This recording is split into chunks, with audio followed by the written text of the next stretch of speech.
Hello viewers, and today I have another miniature showcase. This is my custom Salamanders character that I mentioned last week. Well, no, on Sunday, in my previous episode. As you can see, there were some mild changes to the idea of the character. I mean, all of my my custom Primarchs and things, they're quite small because I do not have giant Space Marine bodies lying about, because I'm not paying hundreds of pounds for a bunch of extra Golemons to modify, because that's stupid. So I just modify my extra figures that I don't use ever, because I have like a crap ton of other armies. I don't really use Terminators that much, so I use the extra ones I have from like Black Reach and stuff to make these cool figures. As you can see, he has 2 Super Thunder Hammers from the Deathwatch veteran squads, although they're of course modified to be shorter. And so instead of being Super Thunder Hammers, they're called Mjolnir class Thunder Hammers, which is, for anybody who doesn't know, for anybody who's been sleeping under a rock since 2000, since before 2008, Mjolnir is Thor's hammer. But I doubt that the people watching this video wouldn't know that, so it's just for people who don't know what that crap is. But yeah, it's a reference to Thor. He's a salamander, so I hand painted that salamander symbol over. If I can get it to focus, there's some writing.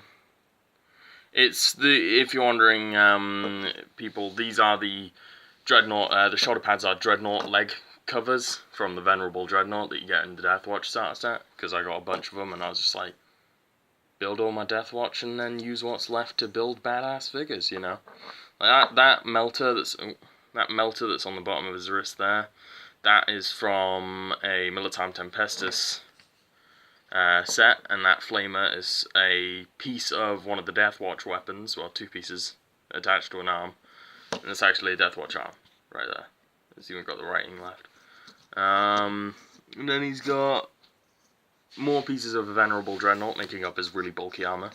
He's got his trophy belt, which has a Tyranid brain, well, hive mind attached, and a demon skull that he pulled from the demons, because this character likes to keep trophies. He's that kind of guy. He kills things. He's kind of a bit like a predator. He likes to take trophies, and he's got like the golden wings and the friggin' sigils and stuff, and grenades. Yeah, he's got I think they're called crack grenades and frag grenades.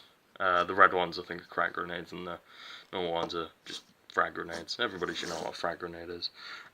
He keeps tallies of all the demons he's killed on the backs of his shoulder armor. He's killed 9, because he's a badass, and he's part of my Fall of Man storyline, which is the thing I will explain at a later date, when people can have kind of gotten to know my channel more. Trying to remember. Oh yeah, and he has. He is a chapter master, if you're wondering. Well, no, that is probably something you should know, because it would be really stupid if I didn't say that. But yeah, he's the 12th chapter master of the Salamanders. Well, no, and this is more just part of my custom thing. Like, that's what it says on his armor, though. I don't know how many chapter masters there have actually been for the Salamanders, because he's a custom character for my custom fake canon. But yeah, this is one of them. This is one of the miniatures I'm showing off today. So just give one last view of that. I painted the fire. There is a tutorial done by Games Workshop on the Warhammer TV YouTube channel if you want to see how to do that. But that's how I did it. I just watched that video and then kind of replicated that, because I did not know how to paint fire. Well, no, I've known how to paint fire for a while, but before I knew how to, I watched that video and then I figured it out. And he's got the bloodstained hammers. Because why not? I also did my burn effect on the melter and the flamer, and you'll be seeing that on the next figure I'll show you as well. Yeah, it's not as good on him, but it's because I've pretty much just finished him like a couple minutes ago. I could probably go back and do it later, but yeah. So if you're wondering, he is 6 1 centimeter dice tall. so 6 centimeters tallish. And this next guy is mildly smaller, but he's like he's me in the 40k universe, in my over-the-top grandeur armor of pearlness. Well, no, it's more meant to be kind of marble, you know, sort of that kind of coloring and stuff. Yeah, so this guy, he's from part of the custom Horus Heresy part of my timeline. And if we can get it to focus, yeah, so he's technically he is one of the traitors, but he is kind of, he's much smaller than he should be, because he's meant to be essentially an unknown Primarch. And he, well, just this armor, of course, tells that. But he is, yeah, he's meant to be a traitor, and he's got, like, the bloody librarian sword, because, yeah, he also has a robot arm from where Gulliman cut it off when he first escaped from the Imperial Palace. Because this character, basically what it was the Emperor created him when he was trying to create the Primarchs, and he realized that this guy was not well mentally. He was not going to be allowed to lead a legion.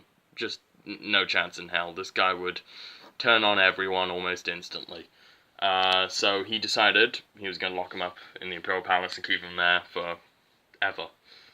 Although, kind of on the assault on Terra during the Horus Heresy storyline, he was freed, not deliberately, by accident. Like, part of the place got blown up and he was there, and he just stepped out and got his armor back.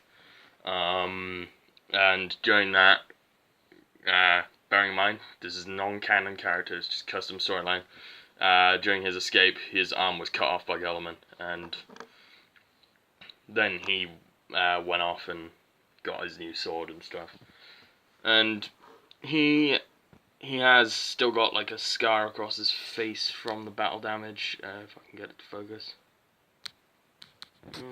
Yeah, like that, where that kind of red line is on his face, that's where he got like sliced on the face by a sword. And there's the burn effect on the melter that's attached. And he's got like a big chainmail chaos cape. Cause yeah, he's a traitor, and he's even got a little eyeball on his kind of his small crotch plate. As I said, he's a pretty interesting character. Like although I haven't decided where I'm gonna go with his storyline within my Fall of Man custom storyline yet. But at the moment, he's kind of just doing his own thing, murdering other characters and stuff. And he's like, within the context, he is still alive to this date in my Fate canon of the 40k universe. He's still alive. He kind of survived through all of the Horus Heresy and all that stuff. Because you can't have a badass character only be around for an extremely short period of, well, no, it's not a short period of time, but in the context of the Warhammer universe, it's mildly short period of time, considering he literally would have only gotten to be in combat for what, like, I can't remember how long the Horus Heresy goes on, but yeah, he would have only been in combat for that long. But here are the two figures, and sadly I don't have my Gene Stealer, Cyborg Gene Stealer down here today, because I'm filming in my living room. But if I did, this guy is taller. He's meant to be an imposing guy, so the whole point is that he leads the final fight of man during my Fall of Man custom storyline, in which him and what is left of all of the Space Marine kind of armies that managed to escape the stupidly large amount of chaos, they all defend the Emperor who sat on the Golden Throne, and it's got a mostly bleak ending with just everyone dying in the end. But the whole point is that it's about man just getting completely destroyed. But yeah, it's kind of it's a fun thing, and it's got a lot of interesting story going on with like how they find this guy, and he comes and he fights for them despite being technically a traitor, but not really. More, he doesn't believe in what the Imperium has become, more, and he was also really pissed off at the Emperor for keeping him in the Imperial Palace for most of his life. You can understand. But, yeah, that's it for today, and I will see you in my next video on Sunday. And I hope you enjoy this one. Please leave comments, like, and subscribe if you enjoyed, and goodbye.